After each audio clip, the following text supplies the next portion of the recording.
Months ago, I had an experience that still haunts me. I'm a 21-year-old college student, working as a night security guard in a corporate office building. It was supposed to be just another shift, a quiet Friday night where I would patrol empty hallways, sip tea to stay awake, and occasionally watch something on my phone to pass the time. Nothing unusual ever happened here, and most nights felt like they dragged on endlessly.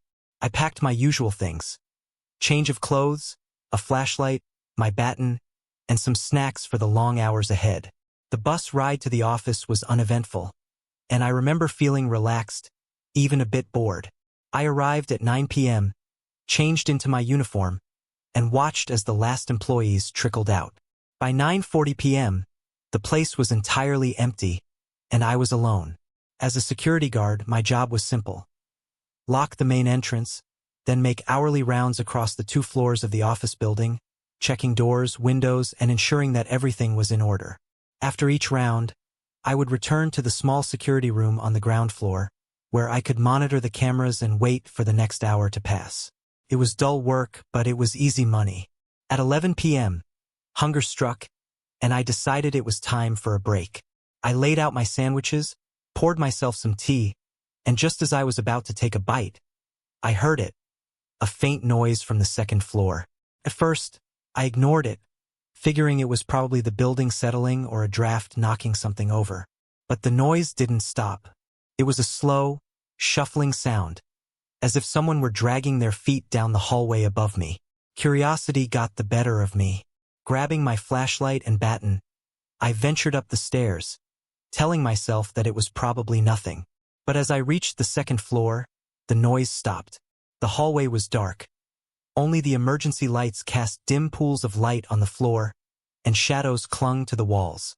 That's when I saw it: a silhouette at the end of the hallway. I froze. The figure was standing still, motionless, just watching me. My flashlight wasn't strong enough to fully illuminate it, but as I took a few steps forward, I began to make out details. The figure seemed human, but something was wrong. Its skin was ghostly pale, almost gray, with patches of discolored scars scattered across its body. It looked thin, painfully so, as though it hadn't eaten in days. Some patches of hair clung to its head and arms, giving it an animalistic appearance. But the most disturbing part was its face. Its eyes were a deep, sunken black, almost like voids, and its nose looked as though it had been shattered and never healed properly. Some teeth were missing, leaving gaps in a twisted grin. A wave of dread washed over me as the creature's gaze met mine. Its hollow eyes seemed to pierce straight through me, stripping away any sense of safety or rational thought. I couldn't move, couldn't breathe. Then, without warning, it started walking toward me, slow and deliberate, like it had all the time in the world. I turned and ran. Back down the stairs, through the empty hallway, I sprinted towards the security room, my heart pounding in my chest. Once inside, I slammed the door shut, locked it, and threw the chain across. My hands shook as I grabbed my phone to call for help, but before I could dial, I looked up at the small window in the door, and there it was. The figure was standing right outside, its face pressed against the glass. I could see it more clearly now. It was horrifyingly thin, its ribs pressing against its skin, giving it a skeletal appearance. Its fingers were gnarled, with 2 missing on the left hand. Its face, the empty black eyes stared at me unblinking, as if studying me. Its mouth twisted into a gruesome smile, revealing broken, jagged teeth. And then it did something I'll never forget. It raised its right hand and slowly began tapping one of its remaining fingers against the glass, as if asking to be let in. Tap, tap, tap. I stood there, frozen, watching this creature as it continued to tap. Each tap was slow, deliberate, and echoed in the small security room. My brain screamed at me to do something, anything, but fear had locked me in place. After what felt like an eternity, the tapping stopped, and the creature began banging on the door. The force of each impact shook the door frame, and I could hear the glass creak under the strain. Realizing that the door might not hold for long, I finally snapped out of my paralysis and dialed the police. My voice shook as I told them where I was and what was happening. They assured me that officers would arrive in 7 to 10 minutes. But would the door hold that long? The creature's pounding grew more intense, each blow more violent than the last. I backed away, clutching my baton, though I knew it would be useless against something like this. Just when I thought the glass would shatter, the pounding stopped. I cautiously moved closer to the door and peered out the window. The hallway was empty. The creature was gone. I didn't dare leave the security room until I heard the sound of sirens. Even then, I waited until the officers knocked on the door and called my name before I unlocked it. My hands were still shaking as I let them in, my voice barely above a whisper as I tried to explain what had happened. One officer gave me a skeptical look, clearly not convinced by my story. Another took notes, but I could tell he thought I had simply imagined things, maybe due to lack of sleep or stress. They insisted on a thorough search of the building, and I trailed behind them as they swept each floor. There was nothing. No sign of forced entry, no footprints, nothing that suggested anyone had been inside except me. They looked at me with pity and mild amusement, clearly thinking I'd made the whole thing up. As they were about to leave, the office manager arrived, summoned by the commotion. He glanced at me, a flicker of concern in his eyes, before pulling me aside. To my surprise, he didn't dismiss my story. Instead, he seemed unsettled. "There's something you should know," he whispered, glancing around as if making sure no one else was listening. "You're not the first guard to see something here at night." The office manager led me to a corner, away from the police officers, who were now preparing to leave. His voice was low and filled with tension. "About a month ago," he began, "one of the night guards quit abruptly. He claimed he saw something similar to what you described. Thin, pale, with scars and sunken eyes. He didn't give much detail, but he was terrified. Said it followed him, stood outside the guard room, just like you said." I felt a chill run down my spine. "Why didn't anyone tell me?" I asked, my voice barely a whisper. He sighed, rubbing the back of his neck. "We thought it was just a fluke, a one-time thing. Night shifts can be unsettling. We figured he was just overworked, maybe imagining things. But now—" He trailed off, and I could see genuine fear in his eyes. "I'm sorry. If I'd known it was real, I never would have put you in that situation." I wanted to feel angry, to blame him for not warning me, but fear had drained any anger I might have had. Instead, I simply nodded, feeling numb. After that night, I never returned to the office. I handed in my resignation, and despite the manager's insistence that they take measures to improve security, I knew I'd never feel safe there again. In the weeks that followed, I tried to rationalize what I had seen, tried to convince myself that it was just a hallucination, a trick of the mind brought on by exhaustion. But sometimes, late at night, I hear a faint tapping sound outside my bedroom window, followed by a slow, steady knock, as if something is asking to be let in. And I know, deep down, that whatever I saw that night is still out there, waiting. In the weeks following that terrifying night, I found it impossible to shake the feeling that I wasn't alone, even in my own home. Every small creak, every gust of wind against the windows, felt like an echo from that night in the office. I barely slept, jolting awake at the slightest sound, my heart racing as I waited for the next knock, the next tap. One evening, I was sitting in my living room, trying to distract myself by watching TV. It was late, and the house was quiet, too quiet. I heard a faint noise, something soft and irregular, coming from the hallway. The sound grew louder, and I felt a chill spread through my body as I recognized the familiar rhythm. Tap, tap, tap. I froze, my eyes fixed on the hallway. Slowly, I stood up, the silence in the room almost suffocating. My pulse thundered in my ears as I reached for my phone, but my hands were shaking so badly I could barely hold it. The tapping grew louder, as though whatever was making the sound was moving closer. I called out, my voice weak and wavering, "Who's there?" No response, just more tapping, growing louder with each passing second. And then, without any warning, it stopped. Silence filled the room, pressing down on me, and I felt an overwhelming urge to look behind me. I turned slowly, my heart pounding, and saw nothing. The hallway was empty. My phone slipped from my hand and clattered to the floor, breaking the silence. I stared at the empty space, my mind racing. I knew I couldn't stay there any longer.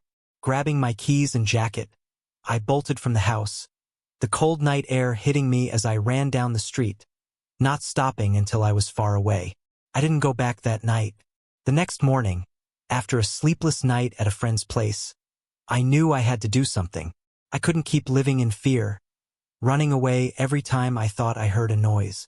The only person who had even remotely believed me was the office manager, the one who hinted that I wasn't the only one who'd seen that creature. Maybe he knew more than he'd let on. I called the office and made an appointment to meet him. As I sat in the waiting room, my anxiety grew. I kept glancing over my shoulder, half expecting to see the creature lurking in the shadows. Finally, the manager called me into his office, his face pale and drawn. He gestured for me to sit, his fingers tapping nervously on the desk. "I was hoping I wouldn't see you again," he admitted, his voice barely above a whisper. "Not because I don't want to help, but because I hoped that maybe it would stop if you left." I felt a surge of anger. "You knew something was wrong in that building. You didn't warn me, and now I can't even feel safe in my own home." He lowered his gaze, visibly uncomfortable. "You're right, and I'm sorry, but you have to understand this isn't something I fully understand myself. This presence, it's been here for a long time. Longer than I've been working here, at least." I leaned forward, my hands gripping the edge of the desk. "What do you know about it?" He sighed, looking older and more tired than I'd ever seen him. "I only know rumors. Stories passed down from other employees, some of whom have left, others who simply have vanished. The building used to be something else, long before it was converted into an office. There was an incident, a death." I felt a chill run down my spine. "What kind of death?" "A young man, one of the workers during the original construction, was trapped in an elevator shaft. They didn't find him for days. By the time they did, he was almost unrecognizable." The manager's voice grew softer, almost inaudible. "People say he never left." Determined to learn more, I spent the next few days researching the history of the building. I scoured old newspaper archives, library records, anything I could get my hands on that might shed light on the incident the manager had mentioned. After hours of searching, I finally found something. A faded article from nearly 50 years ago. The headline read, "Worker dies in elevator shaft at new construction site." The article detailed a tragic accident where a young construction worker, identified as Samuel Hale, had fallen down an open elevator shaft. According to the article, his body had been found 5 days later, badly mangled and partially decomposed. There were no pictures of him, but the description matched the creature I had seen. Thin, pale, with scars and injuries all over his body. It was as if Samuel Hale had been forever trapped in the state he was found in, hungry, broken, desperate. As I continued reading, a line caught my eye. It said that the building had been plagued with problems from the start. Malfunctions in the elevators, strange noises in the walls, and more than one worker had reported seeing something in the dark corners of the construction site. I sat back, a sense of dread settling over me. Whatever this thing was, it had been haunting the building long before it became an office. And it wasn't going anywhere. That night, as I lay in bed, I couldn't stop thinking about Samuel Hale. I could almost feel his presence in the room, as though he were watching me from the shadows, waiting. I wanted to believe he was just a restless spirit, a tragic figure caught between life and death. But the terror I'd felt in his presence, the way he had pounded on the door with such intensity, it was hard to believe he didn't want to harm me. At around 2 a.m., I was jolted awake by a familiar sound. Tap, tap, tap. My blood ran cold. I knew the sound was coming from the hallway, just outside my bedroom door. Heart pounding, I slowly got out of bed, my hand gripping the handle of a flashlight. I didn't know what I intended to do, but I knew I couldn't just lie there, waiting. As I opened the door, I saw it. Samuel, standing at the end of the hallway, his hollow black eyes fixed on me. He raised his hand and pointed, not at me, but at something behind me. I turned slowly, confused, and saw the door to my bedroom closet, slightly ajar. Inside, there was nothing but darkness. I turned back, but Samuel was gone. The hallway was empty, silent, as if he'd never been there. My heart pounded as I closed the closet door, wondering if he'd been trying to warn me about something, or someone, waiting in the shadows. After that night, I knew I couldn't keep living in fear. Whatever was haunting me, I had to confront it, to face it head-on. With the help of the office manager, I reached out to a local paranormal investigator, someone who had experience dealing with cases like mine. He agreed to meet with me, bringing along his equipment and a calm, reassuring presence that I desperately needed. We returned to the office building late one night, hoping to make contact with Samuel Hale. The investigator set up a series of devices, EMF meters, audio recorders, and even a small camera in the hallway where I'd first seen Samuel. We sat in silence, waiting. Minutes stretched into hours, and just as I began to lose hope, a faint tapping echoed through the hallway. The investigator's EMF meter spiked, and he motioned for me to stay calm.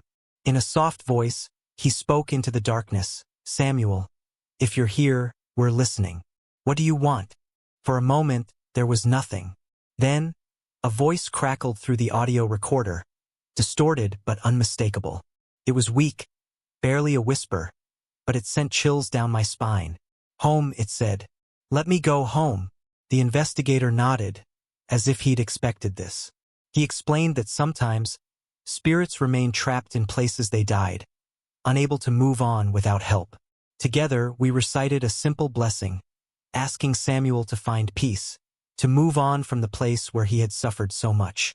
After a few minutes, the tapping stopped. The air in the building felt lighter, as though a weight had been lifted. I knew deep down that Samuel was finally free.